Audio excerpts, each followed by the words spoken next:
دوستو ہم جدید دور میں رہ رہے ہیں۔ آج کل تو بچے بھی سب چیزوں کے بارے میں جانتے ہیں، اور آج کی اس ویڈیو میں آپ کو ایسی چیزوں کے بارے میں بتانے جا رہا ہوں جن کو ہم روزمرہ کی زندگی میں استعمال تو کرتے ہیں، پر ان کو بنانے کا مقصد کوئی نہیں جانتا۔ بسم اللہ الرحمن الرحیم، بگ دی فیکٹس میں خوش آمدید۔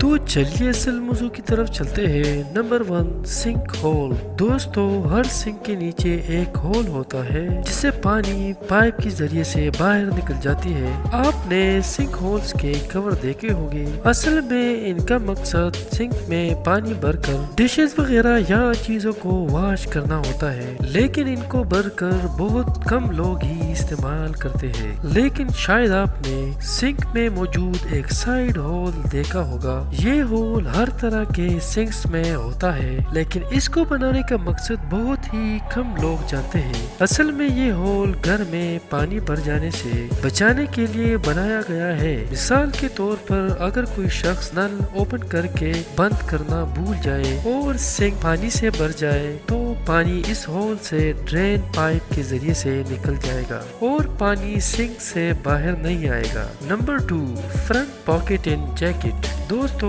آپ نے جینز کی پینٹس میں بہت سی پاکٹس دیکھی ہوگی۔ یہ پاکٹس بہت مفید ہوتی ہے اور ان میں چیزوں کو رکھا جا سکتا ہے، لیکن ڈریس کوٹ اور جیکٹ میں بھی ایک پاکٹ ہوتا ہے جو بالکل فرنٹ پر ہوتی ہے۔ اسے اب تو ایک فیشن کی طور پر استعمال کیا جاتا ہے، لیکن 19ویں صدی میں ان پاکٹس کو ٹکٹ پاکٹس کہا جاتا تھا۔ لوگ ان کا استعمال مختلف ایونٹس میں ٹکٹ رکھنے کے لیے کرتے تھے۔ ان میں ہارس ریس یا سینما کی ٹکٹس رکھی جاتی تھی تاکہ وہ گم نہ ہو، لیکن آج کل فیشن انڈسٹری نے اس کا مین پرپس ہی چینج کر دیا گیا ہے۔ نمبر 3، لیپ ٹاپ چارجر۔ دوستو، اگر آپ لیپ ٹاپ استعمال کرتے ہیں تو آپ نے اس کے چارجر میں یہ سلنڈر ضرور دیکھا ہوگا۔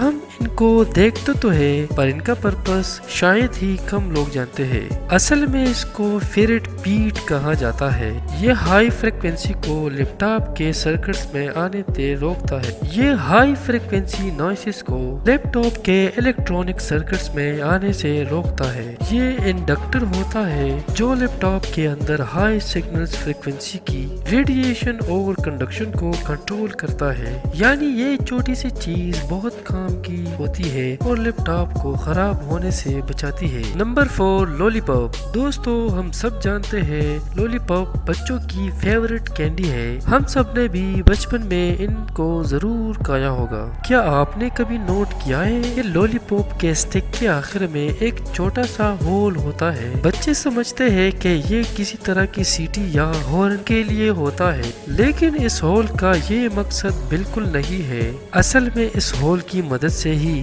کینڈی اسٹک پر جمی رہتی ہے اور اسے کھاتے وقت یہ آپ کے منہ پر یا زمین پر نہیں گرتی، اور گلے میں پھنسنے کی صورت میں یہ ایئر سرکولیشن کی کام بھی کرتی ہے۔ Number 5، hole in lock. دوستو، آپ سب نے پیڈ لاک میں یہ منی ہول تو ضرور دیکھا ہوگا، اور پہلی بار دیکھنے سے یہ بہت ہی یوز لیس لگتا ہے، لیکن اس ہول کا ایک ان یوزول پرپس ہے۔ اصل میں یہ لاک کو زنگ لگنے سے بچاتا ہے۔ اس کی مدد سے لاک سے پانی اور دوسری لیکوڈز نکل جاتے ہیں اور تالے کو زنگ نہیں لگتا۔ اس کے علاوہ اس ہول سے لاک کی میکینزم کو آئل بھی دیا جا سکتا ہے تاکہ وہ پراپرلی کام کرے۔ اگر یہ ہول نہ ہو تو لاک چند ماہ میں ہی خراب ہو جاتی ہے۔ نمبر 6، اسٹرائپس آن پلگز۔ دوستو، آپ نے ضرور نوٹ کیا ہوگا کہ ایئر پلگ پہ یہ ان یوزول بلیک لائن ضرور ہوگے۔ کئی میں 3 اور کئی پلگز میں 2 لائنز ہوتے ہیں۔ آپ جان کر ضرور حیران ہوگے کہ یہ لائنز ڈیزائنز کے لیے نہیں بنائے گئے، بلکہ ان کا ایک اسپیشل پرپس ہوتا ہے۔ ان میں سے ہر اسٹرپ وائر کو ایئر فون کے ساتھ کنیکٹ کرتی ہے، اس لیے اسٹیریو ہیڈ فون میں یہ اسٹرپ 2 ہوتے ہیں اور جن ہینڈ فریز میں مائک ہوتا ہے ان میں 3 سٹرپس ہوتی ہے. اگر ان میں سے ایک بھی خراب ہو جائے تو جس ہیڈ فون کے ساتھ وہ کنیکٹ ہوتی ہے وہ کام کرنا چھوڑ دیتا ہے. اس لیے اگر خراب ہیڈ فونز کو ہلایا جائے تو وہ کام کرنا شروع کر دیتے ہیں. جی تو پیارے دوستو یہ تھی ہماری آج کی ویڈیو. اور ویڈیو کیسی لگی کمنٹ کر کے ہمیں ضرور بتائیے گا. اگر ویڈیو اچھی لگی تو اسے لائک کرتے ہوئے اپنے دیگر دوستوں کے ساتھ شیئر کر کے ہماری حوصلہ افزائی ضرور کیجیے گا. انشاءاللہ آپ سے ملاقات ہوتی ہے اپنی اگلی ویڈیو میں. تب تک اپنا ڈھیر سارا خیال رکھیے گا. اللہ نگہبان.